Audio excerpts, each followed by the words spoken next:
Você, estudante do estoicismo, que gosta de ler Sêneca, ou Marco Aurélio, ou Epicteto, qual aspecto da filosofia estoica que você acha mais difícil de entender? Qual é, no seu ponto de vista, o aspecto mais obscuro da filosofia estoica?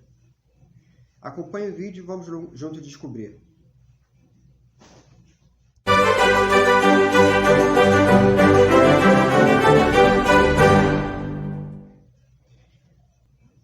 Olá pessoal, eu sou o Breno Lucano, o criador do blog de Filosofia Portal Veritas, pesquisador da filosofia estoica já há uns 20 anos aí, pelo menos. E hoje eu comecei a fazer uma pergunta para vocês, que é a seguinte: qual aspecto da filosofia estoica que vocês acham mais difícil de compreender? Qual aspecto mais obscuro de compreensão do estoicismo? Pelo menos para nós aqui agora da atualidade. Vamos trabalhar essa questão, mas antes, contudo, peço para que vocês se inscrevam no nosso canal. Escreve aqui embaixo, ativa as notificações. Assim vocês estarão sempre a par de tudo aquilo que nós produzimos em termos de material a respeito da filosofia estoica aqui no YouTube. Eu estou sempre produzindo coisas de 1 ou 2 vídeos por semana e eventualmente estou até, inclusive, redigindo alguns textos acadêmicos a respeito, pesquisas a respeito da filosofia estoica. Muito bem, voltando ao nosso assunto central. E mais uma coisa, acesse também aqui embaixo, tem um link de um site, de um mini site, que eu coloquei aí embaixo, com algumas orientações a respeito do estoicismo. Tem material para fazer download, como História Augusta, para entender Marco Aurélio, e outros materiais aí. Dê uma olhadinha aqui no site, que eu coloquei aí na descrição. Voltando então para o assunto, qual o aspecto mais difícil de compreensão do estoicismo? Pois é, geralmente as pessoas vão colocar assim, lógica. As pessoas lembram logo da lógica de Aristóteles, né? Predicação. E aí a gente lembra logo em que termos que a lógica estoica foi construída por Zenão e principalmente por Crisipo. Uma lógica não por predicação, sujeito e predicado, como em Aristóteles, mas é uma lógica construída a partir de junções temporais. Está nevando, logo está frio. Essa é uma lógica, uma construção lógica tipicamente estoica, né? Que tem fluxos temporais aí no meio, porque o tempo é uma questão muito importante para o estoicismo. Bom, essa é uma questão que geralmente as pessoas colocam. Outra questão que as pessoas geralmente colocam, e eu posso fazer outro vídeo para esmiuçar bem isso, a questão da lógica, mas uma outra questão que as pessoas geralmente colocam com relação à dificuldade, com relação à metafísica, né, a ontologia estoica, com relação especialmente aos incorporais, tempo, espaço, vazio, tempo. Essas são questões, às vezes, de difícil compreensão. Muitas dessas questões, na verdade, essas categorias estoicas, a dificuldade delas, no meu ponto de vista, está muito porque a gente fica muito preso à ética. Aqui, agora, na pós-modernidade, nós retemos a nossa atenção muito em cima da questão da ética, em cima da pergunta, como agir? Só que a gente não entende que o como agir depende muito de como eu construo o pensamento. Porque antes é necessário que eu construa o pensamento para que eu possa responder como agir. Existe todo um material anterior, teórico anterior, que vai fundamentar o como agir. Não é agir de qualquer modo, mas é agir a partir de um determinado critério, e esse critério apenas é estabelecido a partir do momento que você estrutura logicamente o pensamento, que você entende como o mundo funciona, como o mundo é concatenado. Enfim, de um modo geral, as pessoas então colocam a dificuldade muito em cima da lógica, que é um ponto, e um outro ponto em cima da metafísica, em cima dessas 4 categorias aí pensadas por Crisipo. Entretanto, o ponto que nós devemos considerar é que, fora essa questão da metafísica, fora essa questão da lógica, que as pessoas apontam realmente como sendo dois pontos obscuros a respeito do estoicismo, e conforme eu já falei, muito disso é porque nós, agora na pós-modernidade, nos fixamos muito na questão da ética, e também tem razões para isso, né? Existem algumas razões, inclusive históricas, que fazem com que nós nos fixemos muito na ética. Mas é a dificuldade que nós temos de entender, por exemplo, a questão da política no estoicismo. O arcabouço teórico que envolve o cosmopolitismo no estoicismo. Que não é mais o que nós vivemos hoje, não é mais o cosmopolitismo dos helênicos. Lá de Zenão, quando Alexandre invadia e conquistava territórios. O nosso cosmopolitismo hoje é outro. É marcado a partir da expansão do capitalismo, a partir principalmente da queda do Muro de Berlim. O nosso cosmopolitismo hoje não corrobora uma fraternidade universal dos seres racionais. Não é isso. O nosso cosmopolitismo hoje ele está muito vinculado com você ser um cidadão do mundo, como Zenão pensava, e Diógenes. Mas esse cidadão do mundo significa que você tenha que estar a par de uma cultura globalizante. Que você tenha, por exemplo, uma língua única, que é o inglês, e a partir do inglês que você domina, você se comunica com todos os povos do mundo. Que você tenha, por exemplo, uma única moeda, que pode ser o euro, por exemplo. Que você tenha características próprias de alguém que é capaz de viver em qualquer sociedade. Por que não características como, por exemplo, ser o americano? O cultivo à liberdade, o cultivo à emancipação, o cultivo ao empreendedorismo, né? Você sendo chefe de si mesmo. Essas são todas as questões que abarcam o cidadão do mundo atual. Evidentemente, essas questões são de difícil compreensão porque quando a gente lê a política no estoicismo, o cosmopolitismo no estoicismo, nós pensamos que nós estamos vivendo realmente ainda lá no helenismo.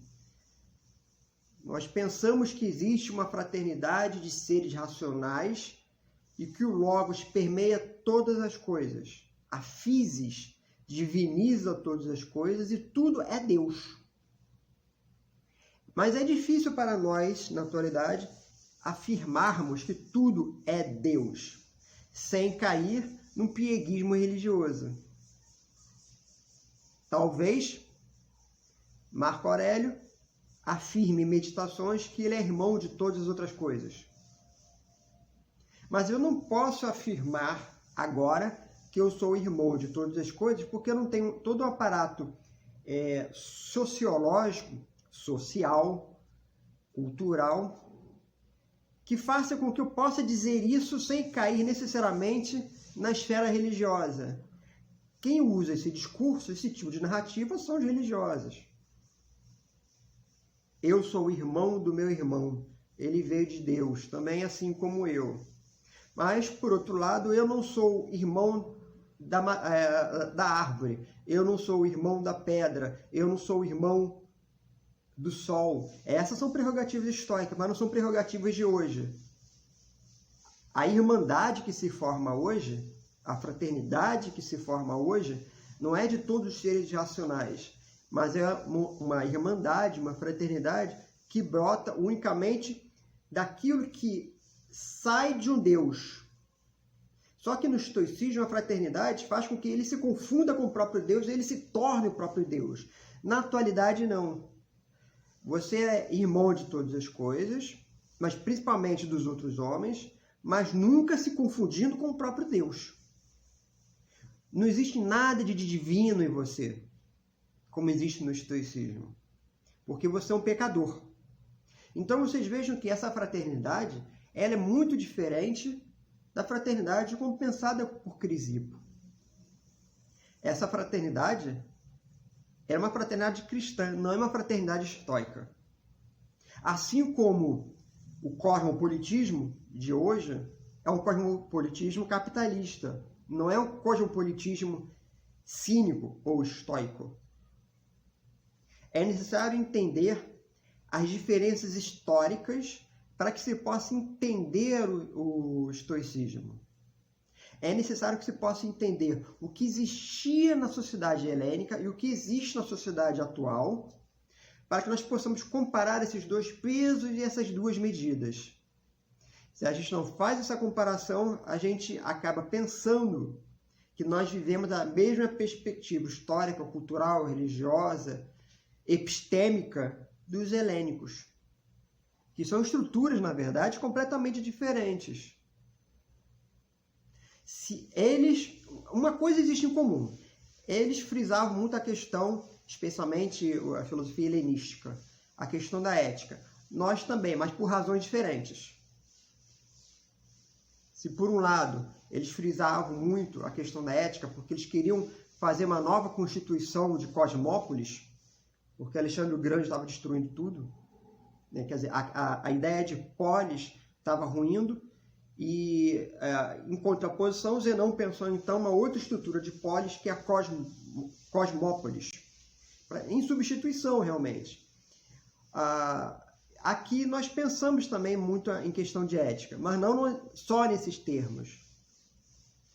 Em ampla medida, como nós vivemos numa sociedade completamente diferente, nossa sociedade é uma sociedade capitalista, e é em função da sociedade capitalista e neoliberal que a gente deve pensar o estoicismo, e não mais em termos de uma sociedade helênica, a gente começa a entender por que nós, hoje, pensamos muito em termos de ética e deixamos essas outras questões de lado. As mudanças que a sociedade globalizante impõe são cada vez mais rápidas. As mudanças acontecem de uma hora para outra. De uma hora para outra, os costumes mudam, grupos sociologicamente minoritários brigam por aquisição de direitos, novos costumes surgem. Essas questões, essas mudanças, inclusive tecnológicas, as mudanças trabalhistas, a nova modalidade, a nova forma com que o homem se relaciona com o trabalho, que não é mais uma relação estritamente mercadológica, fabril, né? Hoje o homem não se relaciona com o trabalho do ponto de vista fabril, né? Fábrica, industrial, mas é muito mais uma questão de uma relação que se estabelece a partir do digital, né? Hoje o homem é muito digitalizado. Vocês agora estão assistindo esse vídeo a partir do YouTube. É uma relação digitalizada. Não é mais uma relação, por exemplo, que se estabelece quando você está com um livro físico lendo sobre o estoicismo. Esse livro físico sai de uma fábrica, de uma indústria, sai de uma fábrica que produz livros. Então, hoje nós temos, até a produção de conhecimento assume outras modalidades. Essa rápida mudança com que todos nós sofremos na atualidade faz com que nós busquemos respostas no campo da ética. Como agir da melhor forma frente a essas mudanças impostas pelo capitalismo?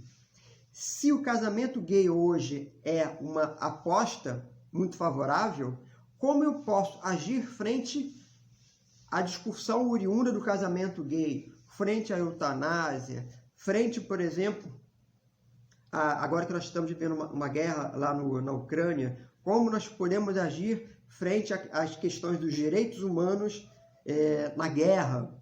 São todas questões que surgem agora para nós na sociedade pós-moderna. Na medida que a sociedade vai mudando, surgem novas questões. Novas questões vão surgindo a partir de que novas questões são postas na mesa. E essas questões não eram postas na mesa na sociedade helênica. Lá eles tinham outras questões e eles trabalhavam essas outras questões. Agora, por outro lado, se isso justifica a nossa centralidade no campo da ética, que tipo de ética é essa, estoica, que nós tentamos trabalhar? Porque nós sempre frisamos muito a questão da resiliência. Mais uma vez, a gente deve pensar a questão da sociedade, como a nossa sociedade é determinada. A gente deve pensar que a nossa sociedade, assim como todas as outras sociedades, era muito marcada através da episteme dos grupos sociologicamente maioritários. A elite dominante determina a ética que a minoria vai seguir. Em outras palavras, a ética da classe média é exatamente a ética que a elite dominante quer. Sempre foi assim e sempre será assim. Não raro, nós encontramos pobres defendendo interesses dos ricos. E isso sempre aconteceu e sempre vai continuar existindo. Isso justifica, por exemplo, porque a gente sempre pensa muito em termos de resiliência. Por que pensar só na resiliência, quando a ética estoica tem vários outros campos? Pensar, por exemplo, na questão do kata-konta, né? Das ações apropriadas. Isso a gente nunca pensa, a gente pensa sempre na questão da resiliência. Por quê? Porque isso, na verdade, é mais um ponto que a elite social quer que a gente pense. Não pense em mudar as estruturas sociais como os estoicos faziam. Pense em se submeter. Não pense em repensar outros modelos de sociedade. Pense, antes de mais nada, em se submeter. Seja resiliente. Deus assim o quis. É como aquela história lá da Idade Média, de que Deus quis tudo assim, Deus determinou que as coisas fossem assim, então eu devo me submeter, porque assim eu teria piedade de Deus. Evidentemente, a gente deve pensar muito da resiliência, que se pensa hoje na ética estoica, em função desses termos, em função de uma orientação, de um contrato implícito, de um contrato social implícito, que surge das classes ricas, da elite social, e que abarca toda a classe média e toda a classe C e D da nossa sociedade. Seja resiliente. Essa talvez seja um outro ponto obscuro, muito difícil de compreensão a respeito da filosofia estoica. Cosmopolitismo e a questão da resiliência, da política. Na verdade, essas duas coisas estão muito relacionadas. Eu fico por aqui hoje com esse vídeo. Espero que vocês tenham realmente gostado e compreendido. Deixe aqui embaixo os seus comentários, o que vocês acharam dessa explanação. E não deixe de seguir o vídeo. Siga o canal, né? Na verdade, segue o canal e ative as notificações. Eu encontro com vocês por aí. Até a próxima.